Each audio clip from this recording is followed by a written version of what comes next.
Tiene la palabra la señora representante Verónica Mato. Muchas gracias, señor presidente.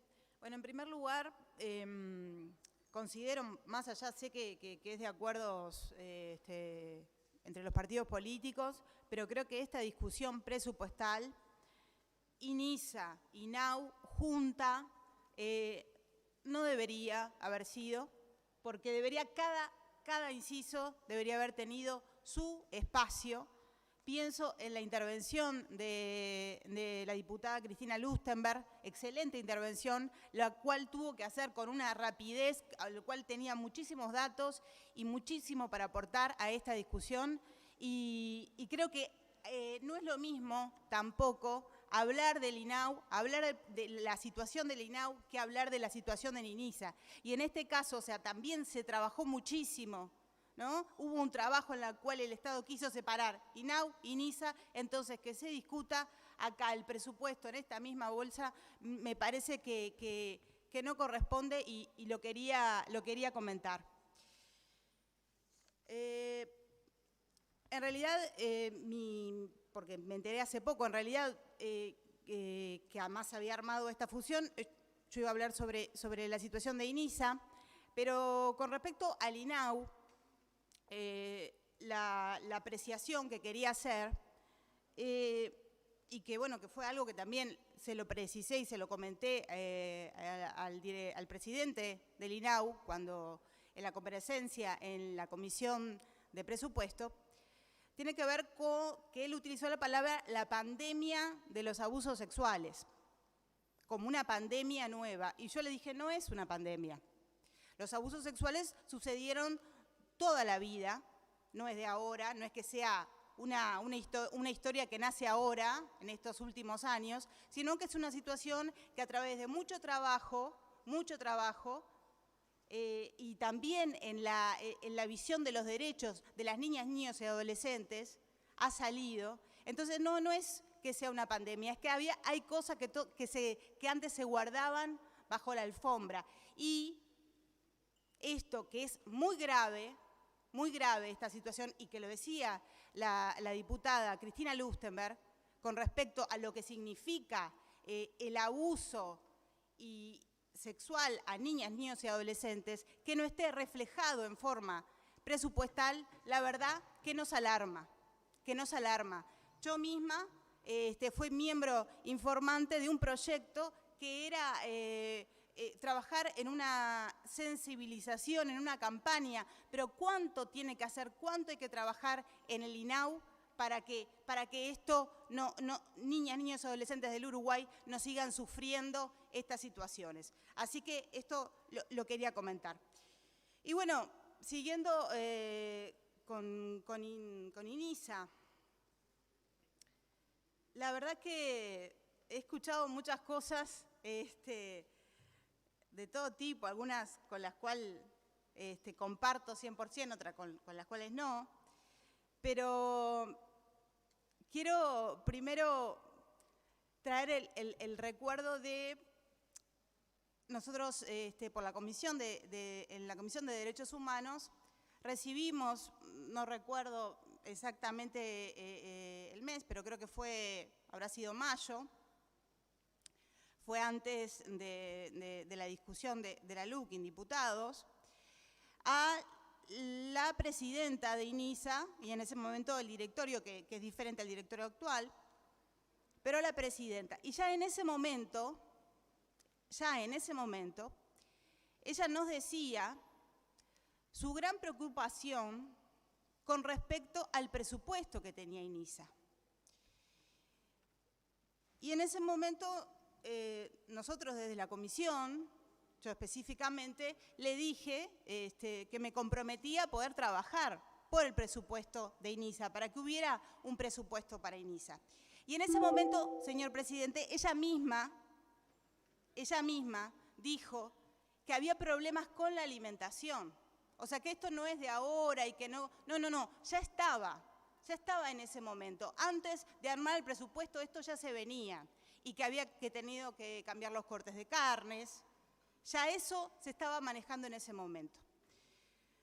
Por otra parte, En ese momento también la presidenta de INISA nos planteó algunas cosas, algunas preocupaciones que ella tenía con respecto, y digo porque algunos diputados hablaron de ese tema, vinculados a la medicación, a cuántos jóvenes privados de libertad estaban medicados. Y recuerdo que ella nos dijo que estaba muy preocupada con ese tema, que para ella a los jóvenes tendrían que salir a dar una vuelta, a correr, un baño caliente, una ducha caliente y a la cama. Yo no sé si los chiquilines van a ir en las camionetas a correr a la Rambla, capaz que son para eso las camionetas, se pueden usar para eso, pero no sé qué espacios tienen los gurises del INISA para salir a correr.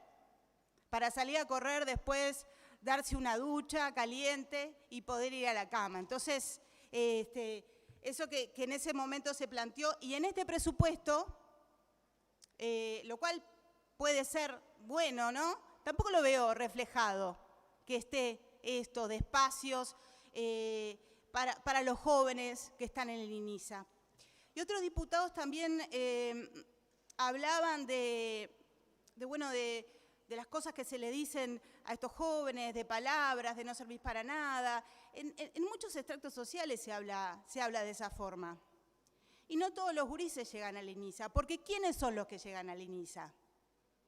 ¿Quiénes son los que llegan al INISA? Llegan los más pobres. Y también se habla del costo. Tenemos que ver que nosotros acá estamos hablando de personas. Que nosotros acá, y se está viendo en TNU, ¿no? En Televisión Nacional o por YouTube, capaz que hay chiquilines del INISA que están mirándonos. O personas que tienen hijos en el INISA. Y acá se habla del costo, como que son caros. Entonces yo me pregunto, y lo digo como madre, ¿no? A ver si alguien dice, porque mi hijo lo que me cuesta, ¿no? Mi hijo, el costo que tiene mi hijo.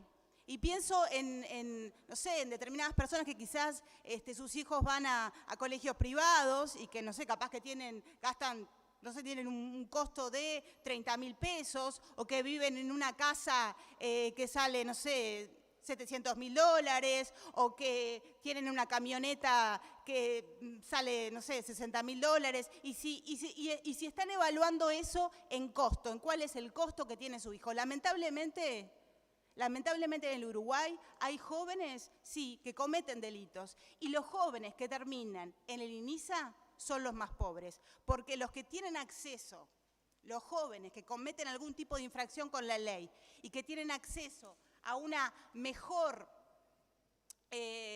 defensa, no creo que termine en el INISA.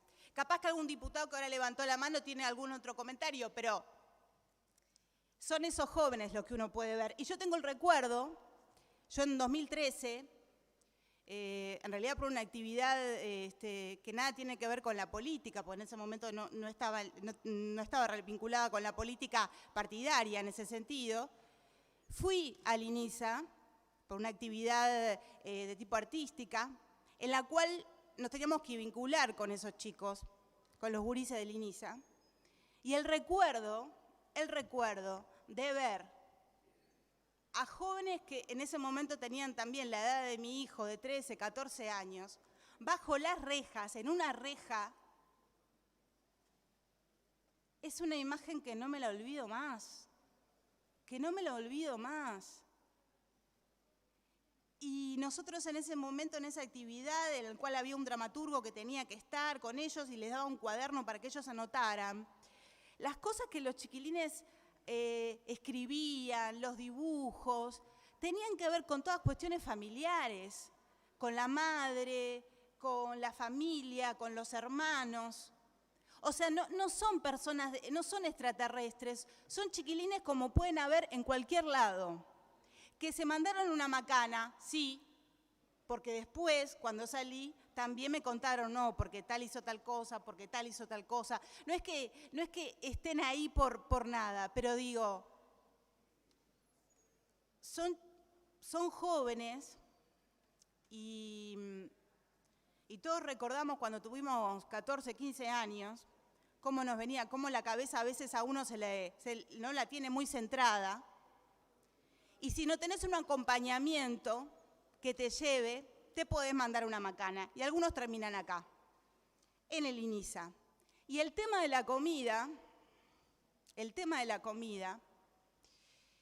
que la diputada Betiana Díaz, lamentablemente lamento, y no es algo que no me sorprende, porque la agresión a mujeres en redes es brutal, hablando de sus cuerpos y las mujeres políticas, no solamente en Uruguay, sino en todo el mundo. Es una problemática y a ustedes, si diputados, les habrá llegado un informe sobre mujeres parlamentarias que envió la vicepresidenta Beatriz Argimón, en la cual daba datos claros y se hablaba de la agresión en redes que sufrimos las mujeres en política, agresiva. Entonces, no solo, porque ella en ese momento hablaba de la bondiola, ¿no? Los diferentes cortes de carnes, que se usaba carne de cerdo, cómo eso afectaba.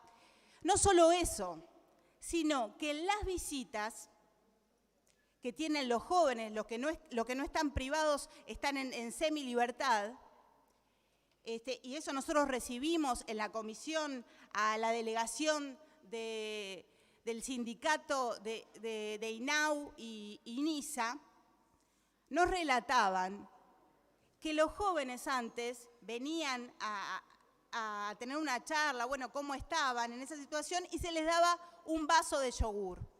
Se les daba un vaso de yogur. Bueno, ahora tampoco hay plata para este vaso de yogur.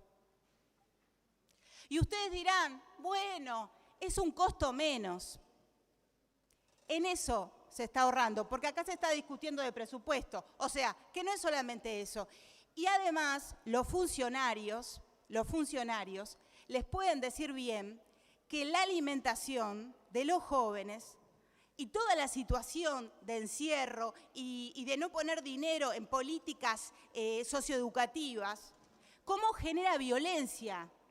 Todos nosotros recordamos situaciones lamentables de violencia en centros de INISA.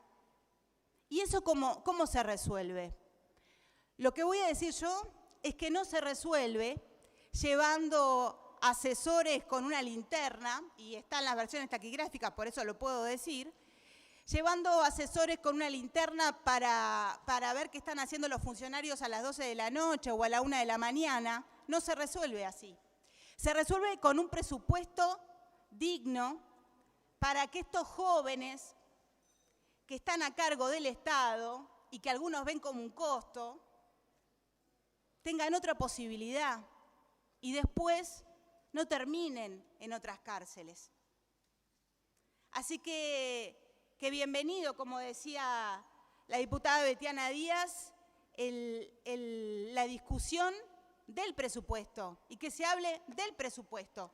Nosotros, desde la bancada del Frente Amplio, habíamos solicitado más presupuesto para estos jóvenes. Lamentablemente se dio un poquito, ¿no? Pero qué poquito. Y pienso en el correlato también de lo poquito que se ha dado, pienso en otras políticas sociales. Ese es desde el punto de vista presupuestal lo que este gobierno le quiere dedicar a los jóvenes que están en INISA, en INAU, en el MIDES, o sea, todas las políticas sociales del MIDES, a las mujeres, a la violencia contra las mujeres. Yo digo, qué poquito se está dando, muy poquito, casi nada. Era todo cuanto tenía que decir, señor presidente.